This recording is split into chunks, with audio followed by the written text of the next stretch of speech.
Chers amis, encore une semaine complètement folle dans le royaume de Francie et cela dans un monde de plus en plus zinzin. Il est l'heure du 126e épisode de La Farce Tranquille. Excusez-vous. En Mais cet homme est 2018, ahurissant. porte-parole du gouvernement. Ce que vous venez de faire, c'est super. Les copains, quel plaisir de vous retrouver, les copains et les copines. Voilà, c'est le langage inclusif, faut être dans le temps, faut être in, hein. C'est l'esprit Adèle Haenel, sinon on a raté sa vie. J'espère que vous allez bien les copains, que vous êtes en pleine forme pour ce rendez-vous. Voilà, de La Farce Tranquille, votre émission politique, vous le savez, tous les mercredis à 18 h. Vous êtes de plus en plus nombreux, ça c'est chouette. De nouveaux zinzins qui viennent mettre le pif en disant tiens... La politique, ça a l'air d'être des conneries. Ici, ça a l'air d'être au niveau. Donc, on fait ce qu'on peut. Et si vous voulez soutenir l'aventure, n'hésitez pas à vous abonner. Les amis, c'est le plus important. Et mettre le petit pouce sur cette vidéo. On attaque pas plus tard que maintenant. Et comme d'habitude, vous le savez, avant d'attaquer sur les gros sujets de la semaine, on a beaucoup de choses à se dire. On y va avec le sondage de la semaine. Maintenant, ça va chier. Eh oui, vous le savez, Edouard est de retour, donc on peut refaire des sondages. Techniquement, c'est un monde de possibilités qui s'ouvre à nous. Là, vraiment, là, on y est, parce que moi, je naviguais entre Paint et mon clavier, donc c'est délicat pour faire des choses un petit peu plus complexes. Cette semaine, c'est donc le retour du sondage de la semaine, et on va en Argentine. Argentina. Et oui, Javier Milei, vous le savez, c'est le nouveau président de l'Argentine. Alors, un personnage un petit peu curieux. Tiens, j'ai fait une petite capsule pour les réseaux sociaux, TikTok, tout ça. Enfin, je suis branché, quoi. Regarde ce que je vous disais sur le monsieur. Ça y est, c'est officiel, Javier Milei a été élu président en Argentine. Alors un personnage truculent à la Trump et à la Bolsonaro, qui défile avec des tronçonneuses dans la rue pour montrer qu'il veut couper dans les dépenses publiques. Quelqu'un qui se présente anarchiste et capitaliste. Même Emmanuel Macron aurait déclaré à Pif Gadget cette contradiction. Je trouve que c'est abusé. Personnage curieux qui propose des choses complètement contradictoires, qui a évoqué notamment la légalisation de la vente d'organes et pourquoi pas de la commercialisation des enfants dans le futur. Une déclaration qui avait beaucoup fait parler il y a plusieurs mois. Alors c'est vrai que c'est un personnage curieux, le peuple a voté pour lui en voulant rompre avec les anciens candidats qui ont coulé l'Argentine économiquement. Alors à ce petit détail près, qu'il ne faudrait pas oublier trop vite, Javier Milei est affilié au World Economic Forum de Klaus Schwab. Voilà, c'est un copain de Klaus Schwab. Donc attention quand même à ce candidat qui pourrait être un sous-marin du projet mondialiste, où on le présente comme un Trump qui va défendre l'intérêt du peuple, sauf que c'est pour mieux, une fois de plus, tromper le peuple. Affaire à suivre. Ouais, c'est un copain de Klaus Schwab. Donc c'est vrai que généralement, c'est comme quand t'es invité chez Jack l'Éventreur. Tu te dis, bon, je vais réfléchir parce que ça peut conditionner une carrière derrière quand même, tu vois. Et Javier Milei, il est pote comme ça, il est proche du World Economic Forum. Donc malgré tout ce qu'on a pu dire et tout ce que nos médias s'échinent à dire sur lui, c'est le sondage de la semaine. Bonne ou mauvaise nouvelle, lien en description, résultat la semaine prochaine. Alors, cette semaine, beaucoup de choses, les amis, et on va attaquer de manière un petit peu générale. Vous le savez, le contexte général, et on commence avec Emmanuel Macron qui a été vexé. Alors, il nous a fait son meilleur cacaboudin, parce que là, il était pas content. Alors, ouais, il voulait organiser, tu sais, les rencontres de Saint-Denis, épisode 2. Bon, c'est plus ou moins un salon de thé avec des gens qui ont des responsabilités assez vaseuses pour certains, si tu veux. Les chefs de parti d'opposition, en gros, voilà. Et Emmanuel Macron voulait faire un salon de thé où ils viennent manger des biscuits dans sa main, et puis ils font mine de gérer la France, tu vois. Mais tout le monde sait autour de la table que c'est lui le taulier, voilà. Et lui, il s'amuse en fait à les humilier, parce que tu sais, il est comme ça. J'ai fait les rencontres de Saint-Denis, allez les clébards là. Non. Le problème, c'est que là, il y a des clébards qui ont dit non. Ouais, il y a certains clébards qui ont dit non, mais on va rester chez nous à se renifler le fiac. Ouais, ils sont pas venus à Rencontre de Saint-Denis, épisode 2. Ils ont compris que se faire humilier, c'est sympa, mais au bout d'un moment, il faut faire un choix. Soit tu prends ta carte dans un donjon SM, soit tu essaies de garder un peu de dignité. Il y en a certains qui ont essayé d'en garder un tout petit peu. On n'est pas sur des tonnes non plus. Et il n'était pas content, Emmanuel Macron. C'est le Parisien du 16 novembre qui nous dit ça. Il était en déplacement à Berne, en Suisse, et il a déclaré, face au refus, notamment de Manuel Bompard, Olivier Faure ou encore Éric Ciotti, il a dit... L'absence à une réunion de travail sur les réformes constitutionnelles est absolument indigne. Oui.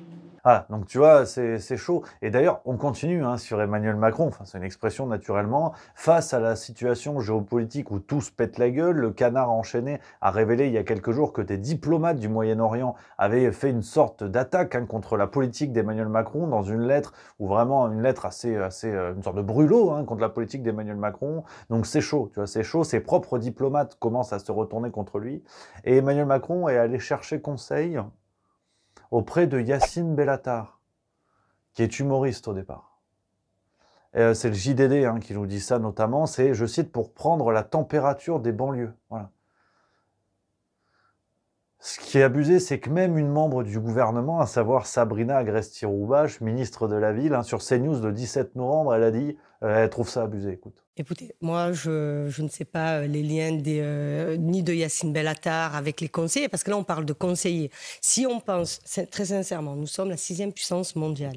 Si on pense que l'un des hommes les plus puissants du monde se fait conseiller par Yacine Bellatar pour savoir s'il doit venir ou pas. Visiblement, son avis compte auprès de certains qui conseillent le président. Oui, alors, auprès de certains qui conseillent le président, mais pas le président directement. Donc les conseillers prennent leur part, le président de la République, on le laisse en dehors de tout ça. Ah, donc là, ça devient compliqué quand même pour Emmanuel Macron. Et pourtant, il en a plein des gens compétents, tu vois, mais il le fuit comme la peste. Et je veux dire, quand tu as un problème d'électricité dans ton pays et que tu en es à aller consulter Maître Gims, c'est que vraiment, ça sent déjà le sapin.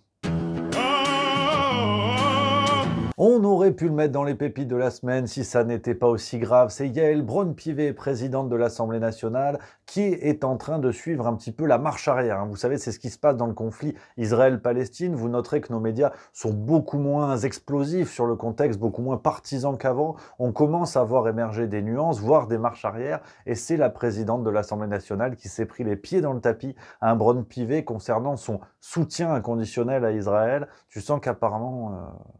il y a une marche arrière. Donc en aucun cas, je n'ai apporté mon soutien ou le soutien de l'Assemblée nationale au gouvernement israélien. Encore. Je veux redire ici qu'Israël est un pays ami, à qui je veux réaffirmer, au nom de la représentation nationale, notre totale solidarité et notre soutien inconditionnel.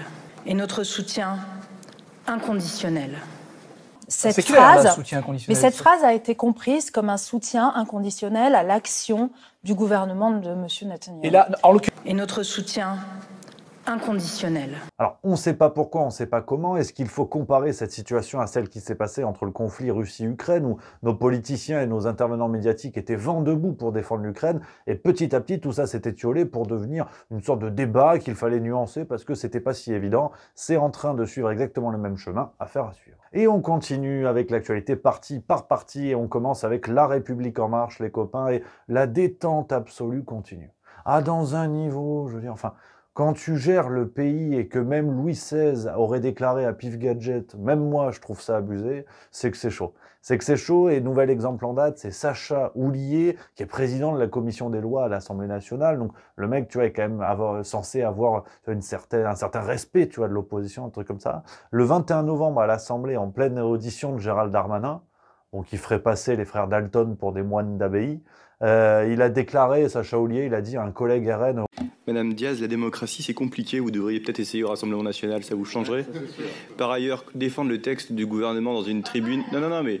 Bon, le mec fait partie quand même de la secte d'Emmanuel Macron, où t'en as pas un qui moufte sous peine de se faire dégager. On a déjà des exemples, tu vois. Et il va quand même expliquer aux autres partis comment ça fonctionne. Ah, ils sont forts. Et sinon, pareil, tu vois, t'as Marlène Schiappa, et là on est en plein dans la démocratie. Hein, tu la sens, la démocratie. Hein. Ah là, tu la sens très très bien. Elle est revenue sans trembler de la truffe. Ah oui, non, parce que je me suis dit, au point où on en est, elle va sortir un album de chansons, tu sais, avec Aya Nakamura, t'imagines, Schiappa et Nakamura, le titre, ce serait « Mets-moi tout dans le fond, Marianne ». Parce que je me suis dit, au point où on en est, elle n'a plus de limite. Alors, j'ai pas dit qu'elle n'allait jamais le faire, mais pour l'instant, elle revient à la télé. Voilà, elle était sur BFM TV le 19 novembre pour parler République et laïcité. Vous avez prononcé deux mots extrêmement importants à mes yeux, la République et la laïcité. Effectivement, l'intégration, elle ne peut que passer par cela et par le fait d'intégrer par des valeurs comme celle du respect de la laïcité, c'est-à-dire une séparation stricte de l'État et des églises et des croyances. Elle est au centre d'un scandale d'État. Hein, commission d'enquête, on connaît les conclusions, on connaît tout ça. Mais ça va. Voilà, donc si jamais l'idée de cet album vous intéresse, dites en commentaire... on va être étonné le jour où ça va arriver. Du côté d'Horizon, le parti d'Édouard Philippe, je vous avais dit la semaine dernière qu'on allait en parler, et on a eu droit à l'affaire Joël Guerriau. Alors, on ne va pas faire de doublons, sachez qu'une vidéo arrive sur Juste Milieu. On en a parlé dans le Juste Bistrot, hein, c'est le rendez-vous sur Twitch, tous les soirs à 16h45 les copains, et je me suis laissé aller. Ah, je me suis fait plaisir. Ah, on peut le dire dans le métier, j'ai pété les plombs. Ah, je suis parti sur un sketch autour de cette actualité, enfin un sketch... Il n'y a pas de sketch, j'ai lu l'actualité. Ouais. C'est une histoire complètement dingue qui soulève des choses folles sur la réalité de nos instances démocratiques. La vidéo sort dans quelques jours, soyez aux aguets. Du côté du Rassemblement national, les rois de la com sont de retour. Les mecs ne mouftent pas pendant des mois. Quand ils reviennent, tu peux être sûr que c'est tout le temps panier à 3 points. C'est hallucinant. Ah non mais, ils n'en loupent pas une. C'est vraiment... là, tu as une vidéo qui est sortie sur les réseaux sociaux. Tu vois Jordan Bardella et Marine Le Pen qui discutent. Avec une intention qui est claire, montrer que les deux têtes du RN discutent ensemble et qu'elles sont main dans la main. Alors, à ce léger détail près, que ça ressemble à un mauvais porno d'Europe de l'Est dans les années 70. Si, regarde.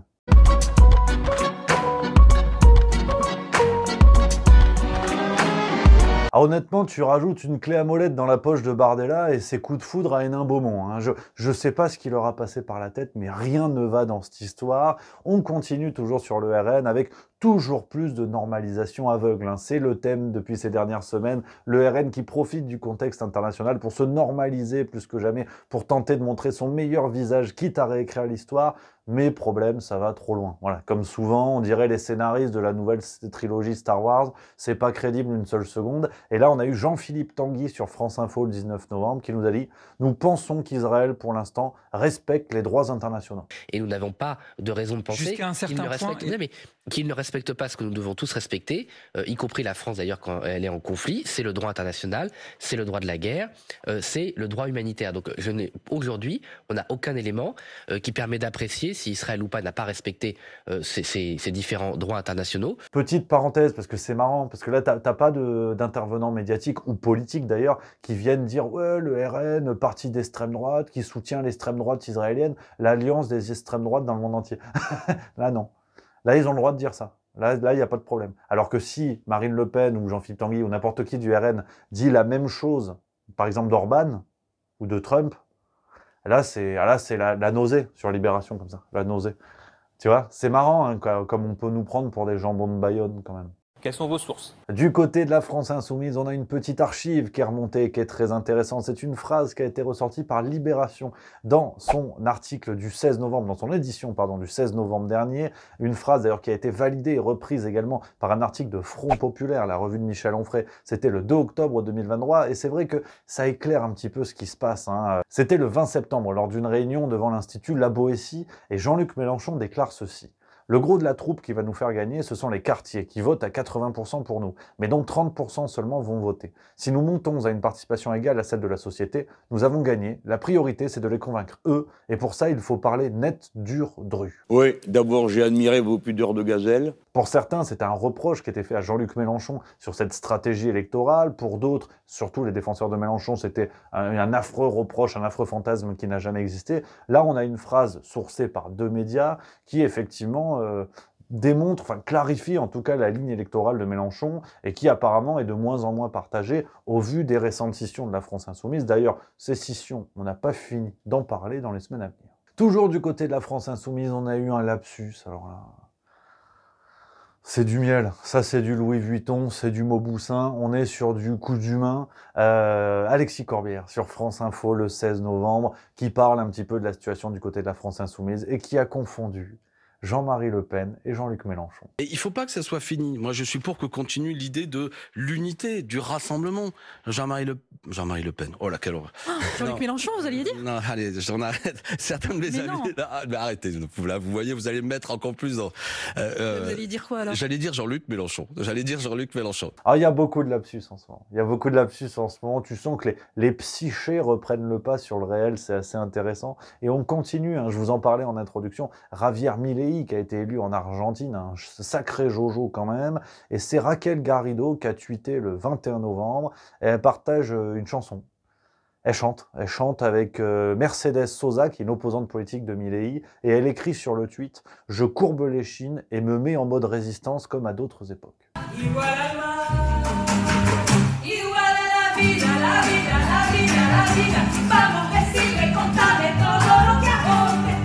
Alors franchement, j'avoue qu'il y a un grain de voix. Tu vois, je dois vous dire, moi... Ouais, j'ai un petit peu bougé. Si, j'ai un petit peu bougé parce que je trouve ça pas mal. Après, bon, à ce détail près que Garrido, elle est politicienne française, mais après, bon... Après tout, ça met du fun, puis profitez bien de cette chanson parce que j'en ai une autre en stock. Du côté d'Europe Écologie Les Verts, c'est Marine Tondelier qui était de retour en forme. Alors pareil, hein, les écolos, on les entend pas trop. Oui, alors c'est vrai qu'il faudrait une sacrée paire ou un sacré clito, hein, t'as vu, égalité femmes-hommes, on est là, pour venir dans les médias et pointer le bilan carbone de la guerre. Là, les écolos, on les entend pas. Hein, sur tout ce qui est livraison de guerre, utilisation de missiles, déplacement de véhicules militaires, là, la planète, elle en prend un coup. Mais bon, les écolos, bah, forcément, après, tu as des réalités capitalistiques et géopolitiques qui s'imposent à la volonté de sauver les bébés phoques. Donc forcément, ils sont allés plutôt tricoter des chaussettes en alpaga. Mais là, Marine Tondelier, elle est revenue. Sur Sud Radio, le 16 novembre, elle a dit « Le nucléaire, c'est ce qu'on appelle un objet transitionnel, c'est-à-dire comme un doudou pour les enfants. » Et donc, je considère que comme les méga-bassines, le nucléaire, c'est ce qu'on appelle un objet transitionnel, c'est-à-dire un doudou pour les enfants, où on dit aux gens, vous inquiétez pas, ça va bien se passer. Continuez comme ça, pas besoin de la sobriété, on a une solution. Bon, je commence à croire qu'ils le font exprès, honnêtement. Parce que l'écologie est une chose sérieuse qui n'a pas de chance en étant portée par des crétins. Voilà, parce que quand on te présente le nucléaire comme un doudou, je suis pas certain que Marine Tondelier soit la plus désignée pour parler écologie, en fait. Et puis sinon, on a aussi des nouvelles de Sandrine Rousseau. Le 14 novembre dernier à l'Assemblée nationale, elle chante. Nous qui sommes sans passé, les femmes, vous qui n'avons pas d'histoire. Voilà, tu vois, je te disais avec Raquel Garrido, on était pas mal. Parce que là, je vais pas faire de vanne, parce que c'est une chanson féministe, donc on respecte, il y a l'engagement et tout. Mais le problème, c'est Sandrine Rousseau. Tu dis, si t'es là pour faire du buzz, si c'est ton seul intérêt de faire des retweets, au moins va voir un coach vocal. Parce que là, sincèrement, on dirait un écureuil en train de muer, ça n'a aucune gueule. En parlant d'écureuil en train de muer, du côté du Parti Socialiste, Emmanuel Valls encore et toujours omniprésent dans les médias en sa qualité de rien du tout, en fait. Voilà, parce qu'il n'a aucun poste politique. Ah, on sait pas pourquoi. Alors apparemment, c'est peut-être la nouvelle égérie des Iguales, collection 1979-1980, parce que il était sur Europe 1 le 19 novembre, avec une veste, si tu veux, qui a l'air réalisée à partir de déjections nasales de Shrek. C'est la seule explication que je vois. Et il nous a quand même expliqué, je pense que le cessez-le-feu, quand on comprend ce concept, c'est donner la main au Hamas. Je pense que le cessez-le-feu, quand on comprend ce concept, c'est donner la main au Hamas. Un cessez-le-feu serait vécu par cette organisation terroriste comme une victoire. Donc c'est prématuré. C'est prématuré, c'est pour cela que les Américains, et d'abord les Israéliens, y sont opposés. Voilà, en fait, la guerre, c'est la paix. On embrasse George Orwell, hein, vous connaissez l'histoire. Et il persiste aussi sur le côté Mélenchon antisémite. Il a dit non, c'est pas bien. Antisémite. Oui. Jean-Luc Mélenchon. La haine, oui. Il est antisémite. Oui. Mais moi, c'est... Il y a une différence entre il nourrit et il est antisémite. Par calcul, par conviction? Mais moi, ce qui m'intéresse, c'est pas ce qui se passe dans le cerveau. Ce sont les faits. Et donc tout ça avec cette veste, effectivement, qui pose de sérieuses questions sur son rapport à tout ce qui est visuel. Mais ça, après, je suis déguisé en Indiana Jones, c'est pas moi qui vais parler. Alors, cette semaine, les amis, une fin un petit peu curieuse. En ce moment, j'ai envie de vous surprendre dans la farce tranquille pour faire évoluer ce format. Pas de pépite de la semaine, parce que c'est comme ça, j'ai décidé, mais une réflexion quand même, et avec ce drame qui s'est passé en France, cette attaque terroriste qui a eu lieu à Crépol, je parle à dessein d'attaque terroriste parce que n'oublions pas que le terrorisme est un mode opératoire et qu'il n'est pas le monopole de groupes armés ou le monopole de religion, de tout ce qu'on veut, qu'on a envie de pointer du doigt. Personne n'est terroriste en soi, ce sont les actes qui nous qualifient de terroristes ou pas, car c'est un mode opératoire, c'est ce que je vous dis. Et donc, cette attaque qui a eu lieu à Crépol, une attaque supposément raciste, aujourd'hui beaucoup de preuves convergent en ce sens-là, et je voulais vous parler de ça en lien avec l'émission de la farce tranquille. Si on regarde les commentaires politiques qui ont eu lieu, on a eu une situation tout à fait caricaturale, avec d'un côté la gauche et l'extrême gauche qui ont surtout évoqué ce qui s'est passé avec ce jardinier de 27 ans, victime d'un coup de cutter au niveau de la gorge et une attaque là aussi supposément raciste. Beaucoup de témoignages convergent également.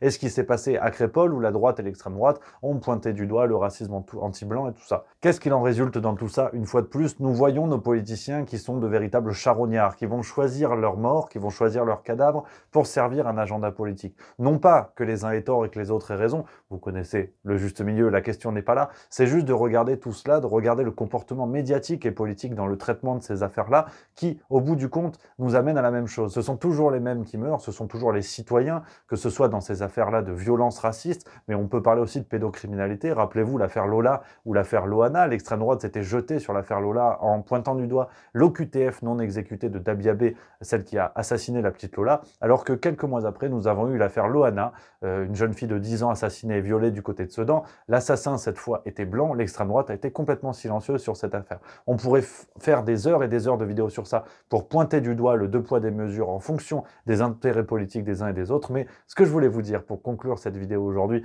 et rester dans cette logique de juste milieu, c'est que nous pleurons nos morts, nous pleurons nos causes, nous pleurons tout ce qui se passe en France, mais n'oubliez pas que ceux qui ont envie de vous faire pleurer ont surtout envie d'avoir votre vote. Donc voilà les copains, une petite réflexion qui appelle à réaction et qui appelle bien sûr à débat. N'hésitez pas à dire en commentaire ce que vous en pensez, c'est le but que l'on puisse s'exprimer et construire nos désaccords, c'est l'esprit juste milieu. On va se retrouver très bientôt pour de nouvelles vidéos, il y a de grosses surprises qui arrivent dans les jours à venir, soyez au rendez-vous, prenez soin de vous, je vous embrasse, on se retrouve très très vite.